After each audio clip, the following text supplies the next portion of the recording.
नमस्कार, आपके साथ हूं मैं राजीव शर्मा। बलूचिस्तान हमेशा से पाकिस्तानी फौज के जुल्मों का शिकार रहा है। बलूचिस्तान जिस आज़ादी का हकदार था वो उसे नहीं मिली। पाकिस्तान की सरकार ने उसके हिस्से की तरक्की की जगह यातनाएं और मुसीबतें ही झोली में डाल दी। लेकिन अब बलूचिस्तान के बाशिंदे छुटकारा चाहते हैं। बलूचों ने अब खुद पाकिस्तान से अलग होने का मन बना लिया है। बलूचिस्तान के लोग एक सुर में पाकिस्तान से कह रहे हैं कि उन्हें साथ नहीं रहना। वहीं जो विद्रोही हैं उन्होंने मुनीर की फौज को जबरदस्त टक्कर दी है, पानी तक नाक से पिला दिया। विद्रोह यानी एजिटेशन की जो चिंगारी है वो लपटों में दिख रही है, जिन लपटों को देखकर ऐसा लगता है कि क्या फिर से अब पाकिस्तान के टुकड़े होने वाले हैं और क्या बलूचिस्तान अपनी आजादी की तरफ आगे बढ़ चुका है। रूस मुनीर की सेना की बलि, पाक में मची खलबली, दहशतगर्दी की परीक्षा की घड़ी, बीएलए डटकर खड़ी। मुनीर सेना का अंत तय, पाकिस्तान में भय। पाकिस्तान का बलूचिस्तान मुनीर की सेना के लिए जहन्नुम बनता जा रहा है। इस सूबे में विद्रोही इतने ताकतवर हैं कि पाकिस्तानी सेना की एक नहीं चल पा रही। पाकिस्तानी सरकार और सेना जितना बलूचिस्तान और वहां की आवाम को जितना दबाने, सताने और विद्रोह को कुचलने का काम करती है, उतना ही ताकत से बलूचिस्तान लिबरेशन आर्मी उसका विरोध करती है। बलूच लड़ाके पाकिस्तानी फौज पर भारी पड़ते जा रहे हैं। उन्होंने पाकिस्तानी सेना की नाक में दम कर रखा है। बलूच लड़ाकों के हमलों में पाकिस्तानी फौज के कई कैप्टन, कमांडर रैंक के अधिकारियों समेत हजारों सैनिकों की बलि चढ़ चुकी है।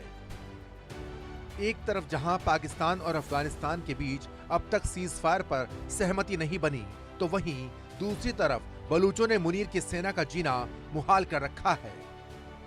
खबर है कि एक बार फिर बलूचिस्तान में पाक सेना के काफिले पर भयंकर हमला हुआ है।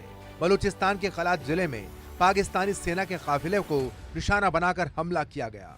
पाकिस्तानी सेना के 2 एसएसजी कमांडो समेत करीब 6 पाकिस्तानी सैनिकों की मौत हो गई। बलूच लिबरेशन आर्मी ने इस हमले की जिम्मेदारी ली है।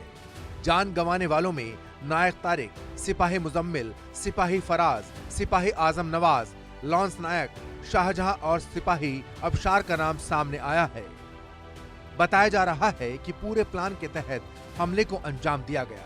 बलूच लड़ाकों ने स्नाइपर और रॉकेट प्रोपेल्ड ग्रेनेड जैसी टेक्निक का इस्तेमाल किया, जिसमें पाक फौज के 2 वाहन बुरी तरह से क्षतिग्रस्त हो गए।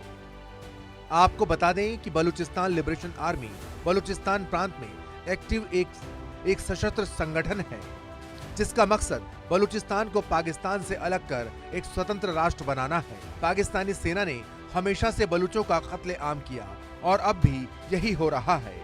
मुनीर की बेशर्म सेना बलूचों पर जुल्म करने में कोई कसर नहीं छोड़ रही। बेरहमी से दमन करना, घरों में घुसकर तोड़फोड़ करना, महिलाओं का अपमान करना, बच्चों और बुजुर्गों को पीटना, युवाओं को अगवा करके यातनाएं देना और उनकी लाशें फेंक देना, ये बलूचिस्तान में आम हो गया है।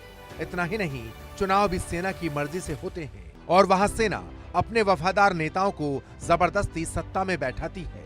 ये नेता बलूच जनता की सुरक्षा करने के बजाय मुनीर की पाकिस्तानी सेना के इशारों पर चलते हैं और खुद की जेबें भरते हैं। इन्हीं जुल्मों सितम का बदला लेने के लिए बीएलए लड़ाई लड़ रहा है। हैरानी की बात तो ये है कि बलूच विद्रोहियों से मुकाबला करने में नाकाम रहने वाली सेना आम लोगों को निशाना बनाती है। पाकिस्तान की सेना ने जनवरी 2025 से अब तक 1000 से ज्यादा बलूच युवाओं को अगवा किया है, जिनका अभी तक कोई नामो निशान भी नहीं मिला। यही नहीं, कई परिवार दशकों से अपने परिवार के सदस्यों का इंतजार ही कर रहे हैं। बलूचिस्तान में लंबे समय से चल रहे संघर्ष और पाकिस्तान सेना की बर्बरता के सामने ये लड़ाके अपनी जान की परवाह किए बिना लड़ रहे हैं। बलूच लड़ाके अपनी रणनीति को और मजबूत कर रहे हैं। वे हमले ज्यादा संगठित तरीके से कर रहे हैं। उनका संगठन अब ज्यादा मजबूत है और उनके ऑपरेशन पहले से ज्यादा घातक हो गए हैं। बलूच लड़ाकों ने ऐलान किया है कि जब तक बलूचिस्तान आजाद नहीं होता, तब तक उनकी लड़ाई खत्म नहीं होगी।